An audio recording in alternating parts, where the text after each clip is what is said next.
Liepos 21 bene laukiamiausia diena Žalgirio fanams. Būtent antradienį paaiškės, kuri iš komandų Vilniaus Žalgiris ar Malmo keliaus į kitą UEFA Čempionų lygos atrankos etapą. Pirmadienį švedai išbandė ir naują LFF stadiono dangą.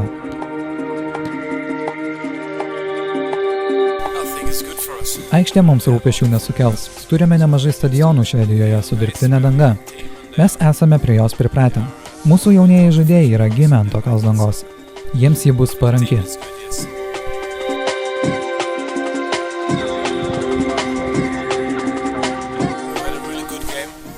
Mače su Orebro nepavyko pasiekti 3 taškų. Tačiau mes daug puolėme, buvome agresyvūs ir tai daug geresnis pasirodymas nei praėjusią savaitę.